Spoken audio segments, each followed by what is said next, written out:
while we're alive and we got a heartbeat, might as well just do our best to just elevate who we are and try to maximize our potential and our reach and how many people we impact, no matter what your job is, no matter what your path is, what your calling is.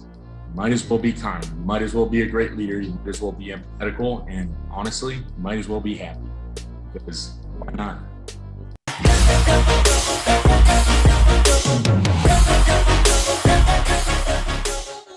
Welcome to the Elev8 podcast. I'm your host and coach, Tyler Johnson.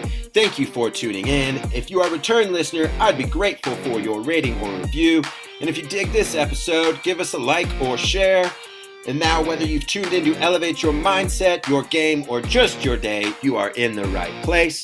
After facing his fair share of challenges as a youth, my guest this episode went on to become the first Division I basketball player missing a limb to get a full scholarship.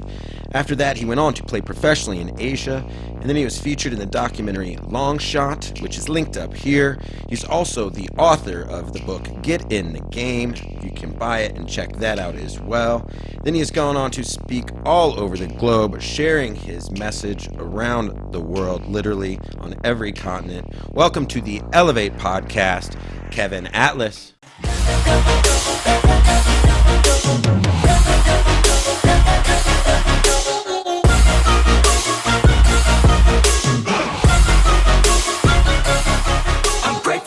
Kevin, how are you doing today?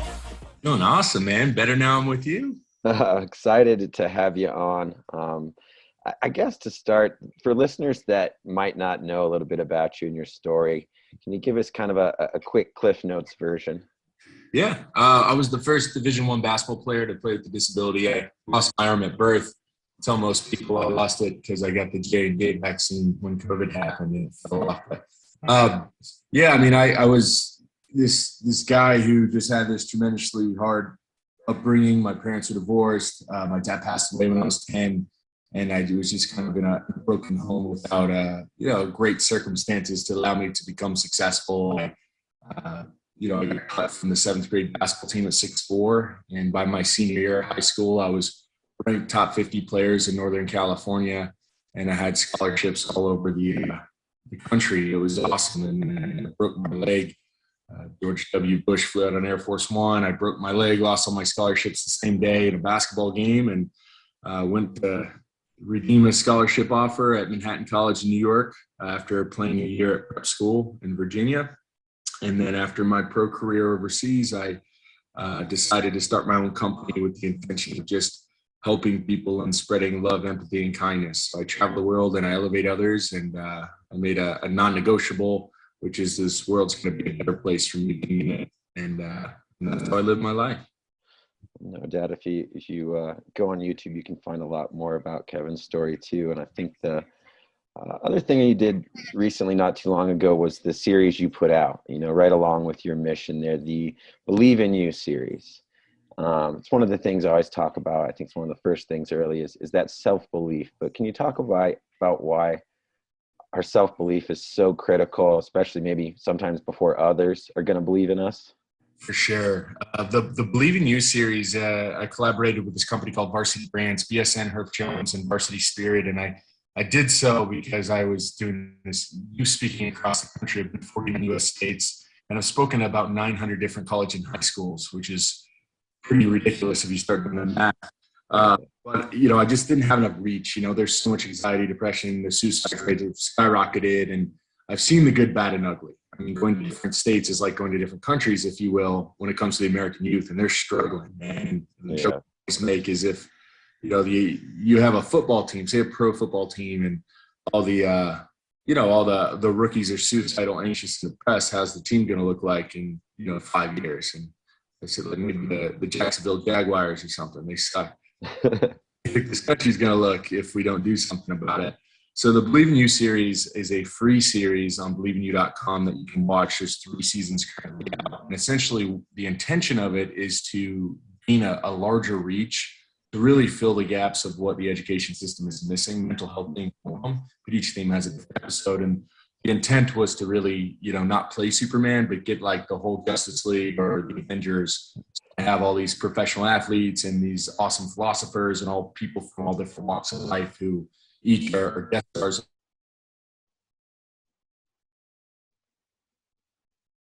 Oops. American youth.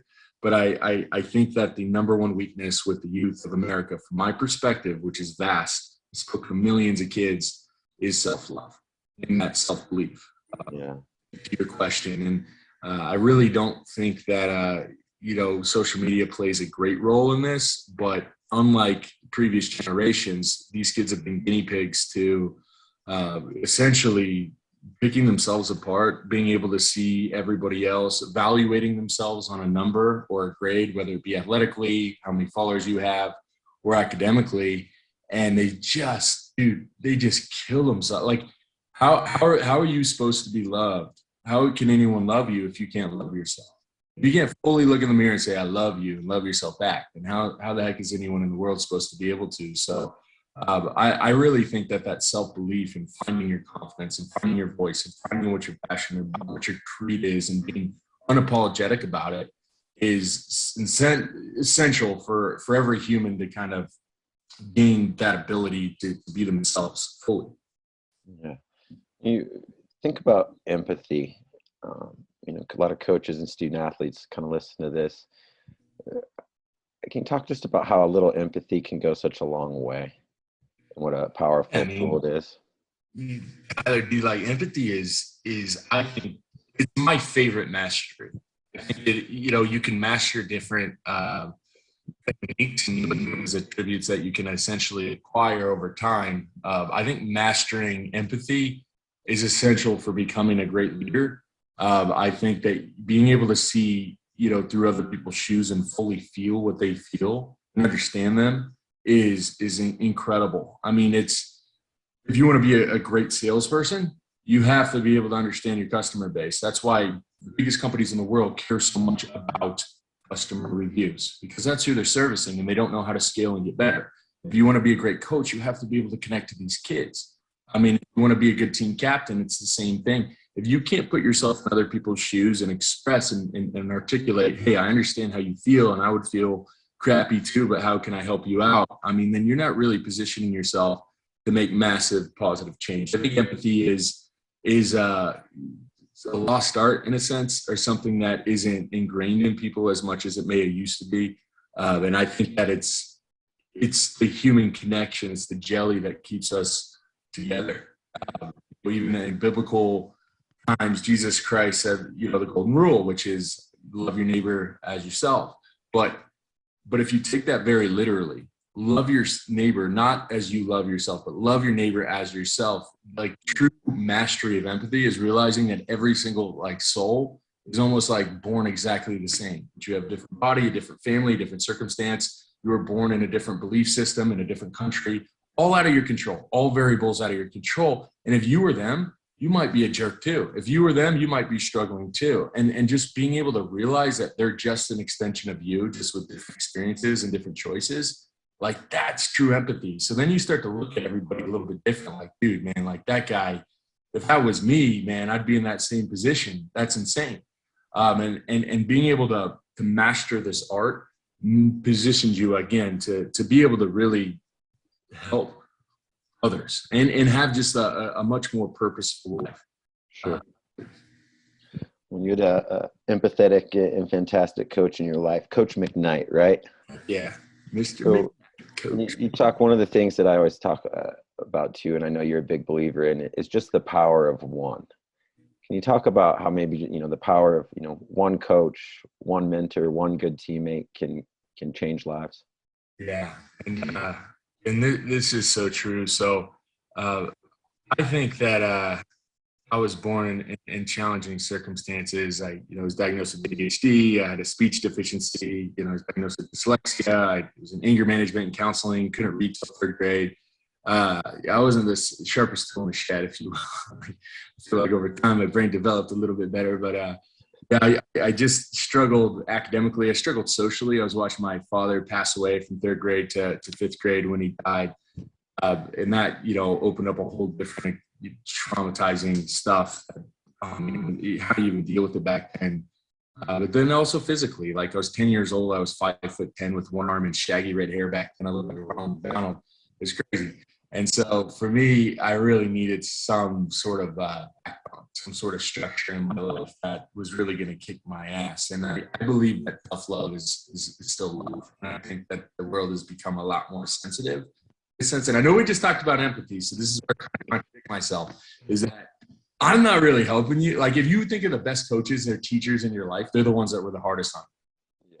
Yeah. They were the ones that really push you to be better. You forget about the guys who just don't care and just trying to make you happy. You remember the ones that made you better and pushed you to believe in yourself beyond the limits of what you thought you could do.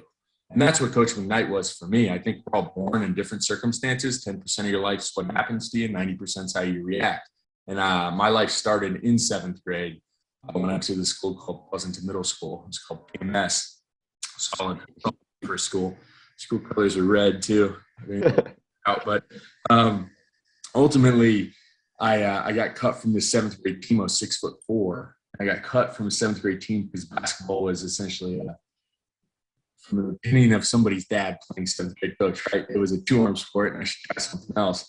So this guy in this neighboring town heard about me, and he ran this AAU program that was very successful. And he heard about me, and he had my mom come bring me to a tryout.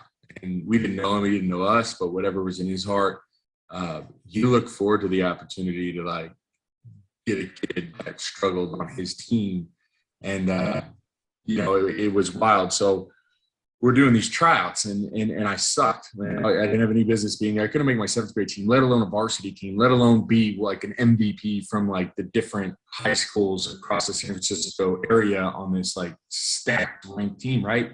Yeah. So I started balling, and they started, dunking on me and stuff, and coach stopped practice, and he walked on the court, and he said, "Kevin, why don't you use that arm when you play?" And he pointed at my left arm, which is called my nub. It's about 6 inches below the forearm, but it's all like bone. And he's like, "Why don't you use that when you play?" And I said, "Coach, I don't have an arm. Like, what are you talking about?" He's like, "That thing's a weapon." And there's nothing in the rule book against nubbing people. So, since I was the first basketball player with one arm, right, I probably ruined that for the rest of them. My coach essentially, he made me the dirtiest player in basketball, because I would just shank people with this thing. Ribs. I've broken a few noses. It's so strong and it's so powerful. Mostly because if you're a wrestler, you know what stubs and nubs are, meaning like Mike Tyson. This is a great analogy Uriah Faber told me. He's a knockout king because he has T-Rex arms. They're so tiny. But he uses his body, because the closer you are to the body, the more powerful you are. This arm is like 70 feet long, and my wingspan's super short, but this being so close to the body, I have great leverage. Because of that, this is powerful, man. And knock guys around. I can also stab them, and the refs can't see it, right? I just shank these guys, and then they get ticked off because it hurts so bad, and they try to fight me, and the refs call foul on them while you're trying to fight the one-arm guy. What's wrong with you? Crazy, because for me, like I didn't realize I had everything I needed to be successful. It was a perspective shift, and this is a big portion of what I speak about, not only to like the American youth, but the corporations as well. I spoke to corporate Gatorade last week, and I spoke at the Dallas Cowboys facility as well. But you really got to be able to look at things with a different perspective, almost like unshakable. Like you have to look and find, and that's another skill trait. You can always find something, but and that's how you always win. This arm would be considered a disability by most. I don't see it that way at all. This is a blessing in disguise. I was way better for having this arm than if I didn't. And if you gave me 2 arms today, I wouldn't take it. And that's self-love, man. Like this thing was an incredible advantage, and I never realized that. Again, empathy. Put yourself in my shoes. Girls are ruthless. They thought this was like the cootie generator or something. Like, all right, see, if you touch my nub, you get one too. I don't know. Guys were ruthless too. There's always these awkward circumstances that you never felt like you fit in growing up. And then all of a sudden this coach defined it a little bit differently. And for me as an athlete, isn't confidence like that variable that's like universal between all sports? Like, you have to find your confidence, or else like, how are you going to do well? Right. I would argue in life, but let's just sports, right? This thing, how could I be confident with it? But all of a sudden, because I embraced myself, I didn't make it weird. I wasn't projecting that weird energy, like I was self-conscious and stuff. And then the world was able to embrace me too. And I found my confidence in my arm, and the people around me stop. If they're around me enough, they forget I even have one arm. And that's insane. Like the ability for the human body to adapt, that adaptation is so beautiful. And that's how we like evolve. So what I realize is, hey man, I can do everything everybody else can do with one arm. So I can probably grow faster than everybody else because I'm so honed into adaptation. I had to figure out my own ways of doing things, and it sucked at first, but I became good at it. So maybe I can look at different things and be able to kind of break them down. Maybe that's a strength of mine. So it didn't just extend athletically through this coach giving me confidence and getting me to believe in myself. It extended academically, financially, it extended socially, it extended pretty much at all stems of life, because this coach really ignited a different perspective of what I was capable of doing. And that's all it took. Like, that's the power of one. That's the power of a coach, because essentially you have the ability to make massive impact. And look at me as a projection of him just caring a little bit more about one kid. Think about the ripple effect of all the people I've helped in the world because I figured that. Yeah. The inspiration, the elevation, the kids I spend one-on-one with who are contemplating suicide, like all of that is an extension of a guy just caring a little more than he had to, bringing on a one-arm guy, looking at it as an opportunity instead of, you can't do this because I can't conceive how you do it. But like a guy who figured a way to believe in me and then get me to believe in myself, and then ripple effect was endless. And that's really the power of a coach or a teacher or anybody who wants to step up outside of their matrix and their normal day-to-day routine and really make impact. And that was essentially. It is a beautiful story. Tyler, that was a super rant, man. No, that was what I wanted to. I wanted to hear it. You mentioned it before, and I think that's one of the things that stood out in my story, because I think as athletes, as students, as young people, highs and lows, I think maybe me looking back, maybe others agree, disagree, they seem to go higher and lower. The swings are a little bit more up and down. To kids out there that, going from that morning to meeting the president, to playing a big basketball game and breaking your leg in just that like 12-hour that day span, what was that like? And then what's something maybe you learned from that you share with kids that they can use to manage some of those highs and lows? This is an insanely good question, Tyler, because this is something, you caught me with this. You got me. The thing about this question is this is right now, literally right now, a place, internally where I'm still struggling with. And let me humble myself. I don't have everything figured out. I don't know if anyone does out there, but like, this is what I am honed in on right now as far as growth. Because, the story with the president is I got a call and I hung up. It was the White House. I thought it was a call sitting in my English class. We got a call back and they said the president of the United States, it was George W. Bush at the time, was really inspired by me and was going to essentially to meet me. And so about 5 weeks later, I got to meet him off the Air Force One, and I spent 40 minutes with him, and it was a really cool experience. I went back to a basketball game that night, and I broke my leg in the game, lost all my scholarship offers, all my senior year. But that was just one example of how my life continued to go. I mean, it's so ridiculous, right? Like the president's going to meet you, you're going to break your leg. Worst part about that story that I never tell anybody is he asked me what school I was going to, and I said I wanted to go to Pepperdine, and because he was going to write me a letter to Harvard, which I said I probably should have taken. I was really kicking myself, but it was a tremendous, like, hard moment for me, and a pivotal moment as an athlete. And a lot of us go through those injuries, etc. But that just never stopped. Like right now, I'm going to be pitching 3 TV shows in the next month. I'm not supposed to do it, but 3 different TV shows. Something always really incredible happens, and then something always dips. And it's continuous, and I'm still finding lessons. I think that the best way to handle it, that I understand how to handle it right now is when you get too overwhelmed. Generally, I just like to take a nap, because then I come with whatever chemical balance that people have in their brain scientifically. It's a reset. So if you look at things, when you're overwhelmed and you just can't take it, just you figure out a way to distract yourself, to fall asleep, wake up with a clear mind, and then just approach it objectively. Like it's not your situation, it's somebody else's. And when you do that, you're looking at it a more of a rational way than an emotional way. Because sometimes when you get emotional about bad things that happen to you, you make them worse. Sure. Right? You do. You take it out on someone else, which is the most common, or you pick up that phone and you just like fire the bullet across the, or like just burn it all to the ground because you just can't handle it at the moment. But you can essentially take that nap and then look at it objectively like it's somebody else's problem, and you look at it as if you're giving advice to somebody else.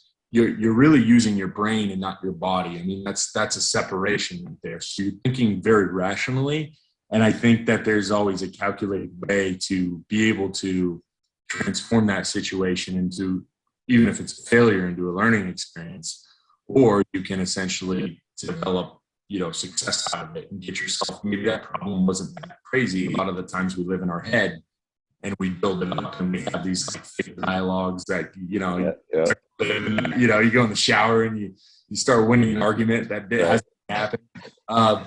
So I think that just not people say overthinking it, and that's how I define overthinking it. I think taking a crash nap and then looking at it objectively with a clear mind is the best way that I've learned to move forward in situations like that. Like a great tool. Traveling the world and working with youth, like you have, and you kind of touched on America and kind of mental wellness. In your experience of travel, what's something outside the United States that maybe you've observed or seen that you wish we could do more with our youth here in the United States? Yeah, you're hitting me with the great questions. I spent a lot of time in Asia, and specifically to the youth. I try won't to rant about everything, but like with the youth, and I've been to every continent but Antarctica. With the youth that I've spent a lot of time with the youth in Taiwan, Hong Kong, and mainland China, and they're so competitive academically. It is different, and the culture is 100% different than the American culture. Sure. They're also humble enough to see the American culture and see what we're doing in the Silicon Valley, and you gain face. Essentially, it's commendable for their kids to come over here for college to have that innovation, which they lack a little bit. I mean, they do the labor and they have that labor force, and they're a very powerful country. But if they can cut us out of that innovation and then be creating the products with the Steve Jobs, Elon Musk's, like that, the Zuckerberg, if they could just be the heart of creating, they'll also have that labor force to manufacture. So that's, I believe, a great national strategy for them. And they get to go to school. What I'm getting at is they get to go to school. They want to. It's competitive as sports. Academics is competitive as sports. And they also know that a great deal of their population doesn't have the opportunity. They have over 1 billion people in their country, and not everyone's going to get a good shot. Some people are going to be working, for 5 cents an hour. So it's a little bit different perspective in South America and in Africa, from where I've experienced, and I can only speak from my personal experience, Uganda, Kenya, etc. They get to go to school. It's a blessing. Yeah. Now, it's a way to have a better life, not only for yourself and your family. Sure. In Europe, man, way different vibe. Like, it's not dreadful. It's not this dread. Or in America, from my experience, kids have to go to school. Yeah. They have to. That's crazy. It's only because they decide that school stops. It's like this vibe that consistently blankets America, where it's like, this is dread. And I understand it, but I don't get how it hasn't been figured out from the education system. Like, somebody hasn't seen what I've seen and also acquired the solution and deployed it on a national level. To be honest, principals, for the most part, are guessing how to run schools. Even if they've done it for 30 years, there's not communication through all the principals in the country. They're not really learning from each other for the most part. So how can I do what I did last year better and continue to scale? You get very content doing the same thing you've always done, and you feel like that's the way to do it. While technology grows and these issues between these kids grow, and you don't grow with them, you don't scale, so you're declining. And that's what the American youth is doing. They're miserable, absolutely miserable. And one thing I say in my speeches sometimes when it's fitting, it works, is like if I'm in an auditorium, I'll figure out if the special needs kids are in the room, like the kids with high autism, and I'll to them, and what I'll do is I'll trap everybody who say, who doesn't like school? Let's be honest, it's a 4-year prison sentence. It sucks, right? And I have them all raise their hand, and then I go to the special needs and I ask like a kid with autism, do you like school? And he's like, I love it.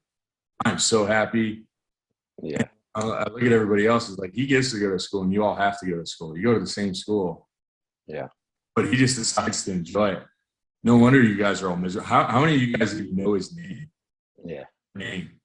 Raise your hand. Oh, so the ones that don't, that's probably why you're miserable, because you're hanging around all your friends and you're constantly complaining and you're just around negativity, and that spreads like wildfire. But this guy, he's super happy. And honestly, it'd be better if none of you hung out with him for him, because he's going to continue to be happy. But maybe you're miserable because you don't know.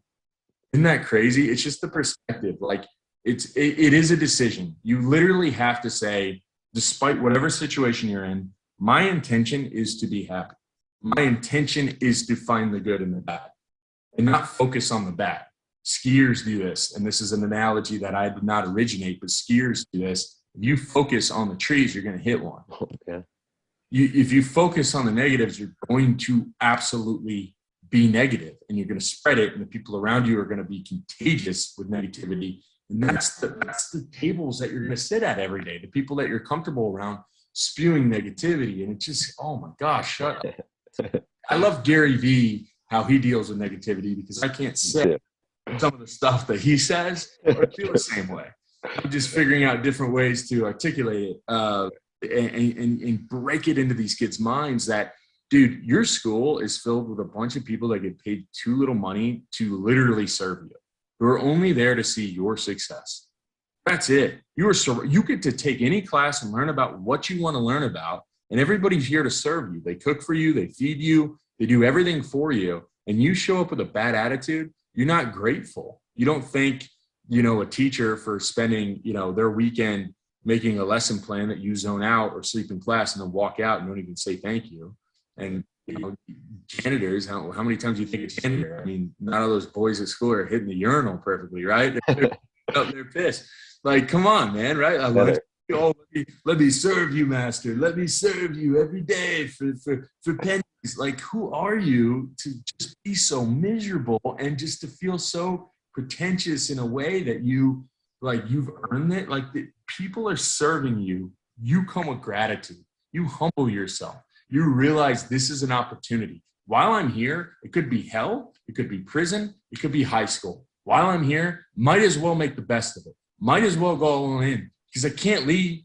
So that's the thing. Like, I can't go anywhere. Legally, I got to be here. So while I'm here, dude, let's make the absolute best of this miserable. And then if you have that mentality and you show up every day, like, how can I wake up every day and be a little bit more charged and energized and positive? It could be meditation. It could be eating breakfast. It could be not staying on your phone on TikTok until 11 p.m. at night. And then you wake up all tired at 7 a.m. Like, whatever it is that you need to do to fix the attitude, then you will approach everything differently and it won't be miserable. Or you could just dread every day. That's crazy, right? Yeah. That's the difference with the American youth, and it scares the hell out of me because I don't see it in the same way at any other continent in the world. Sure. It is America's problem, and it's sad. It's not every kid, but it's in every state. Yeah. And it's in most schools. And, again, 900 of them is a great sampler platter. Within 10 years of doing this, if you start doing the math, I mean, it's terrifying, and it's only gotten worse. Despite my efforts, COVID has affected it, but the issues have scaled and they've gotten worse. We haven't put our foot down. The opposite has happened. Inflation's happened. They can't get enough teachers to teach, etc.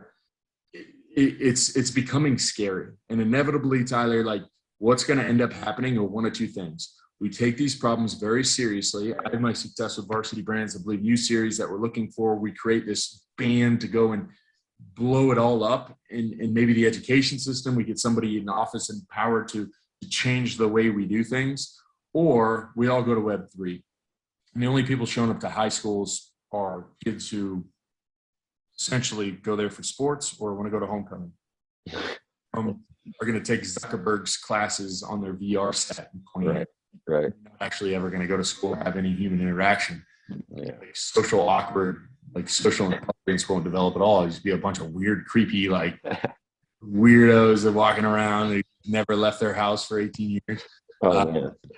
I mean, the stakes are high. The stakes are high, man. No doubt. I like how the stakes are high. And I think you've probably seen at the same time when you observe there's some amazing principles and amazing people that are that sometimes just that catalyst to change their cultures. What is one of the things, maybe a common characteristic when you see those leaders in schools or teams or corporations that are bringing in some joy and some of the good? What's one of the common things you observe with them? Energy and niceness, kindness. Every time they're always kind to that person. They're kind. Close your eyes, think of that person. They always stand out. It's not popular, like you're the most popular, or you're the best looking, or you're the best athletics, or whatever makes you, artificially popular at school. Think of that kid who's like absolutely like infectious and awesome and elevating and a great lead, always kind. Every single time they're kind because they've mastered empathy, and by mastering empathy, you can consciously be kind. So it's a universal characteristic, because in order to be a great leader, you have to learn to be empathetical. A great example is George Washington. I love this about him. When he was not President Washington, he was General Washington.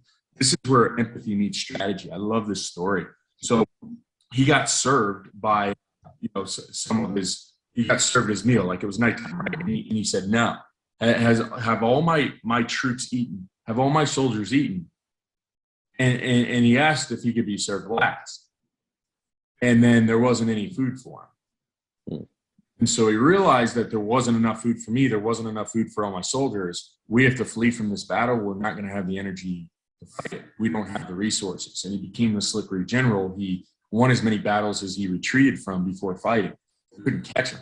And that's awesome, because he used empathy as a strategy, because he would have been marching his soldiers with high energy in the battles that they weren't able to fight because they didn't have any food. And that's genius. So like if you think about empathy and how it relates to that leadership, like how are you supposed to lead? First off, if you can't love yourself, who the heck's going to follow you? 7 billion people in the world, there's one you. You're Picasso. You have to find that self-love and that confidence, that voice. You have to find that. And that takes one person believing in you, and that's for you to understand and look at yourself in a different perspective. And I hope that everyone listening to this can look in the mirror and eventually say, I love you and me. If you gave me a left arm, I wouldn't take it. I love this. And that's self-love. You really have to be able to really be empathetical towards others. And by doing so, you'll inherently become kind.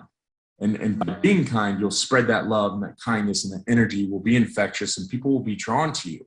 Why? Who wants to be around negative people all the time? Who wants to be around positive people that are high energy? Yeah. So people are going to be attracted to you like flies, like a magnet, right? Because you're just a good, happy human being, and you're spreading it too. And like, we're all in on life. We didn't be born. We're all going to die, and those are the facts. So while we're here, why don't we go all in? And if we're going to go all in, we might as well just enjoy everything that we have and just go all in and do it the best we can do it.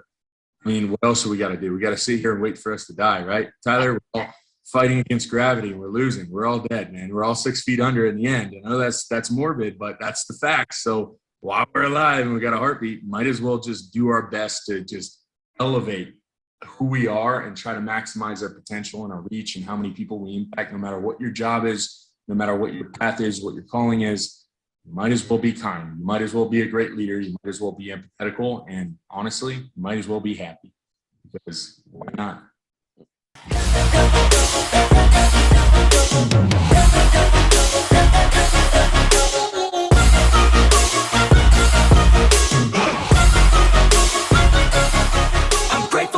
Thank you for tuning in and all the way to the end. Appreciate that. If something this episode caught your ear, is useful or unique, I would love if you would share it, or, a thumbs up's always encouraging as well.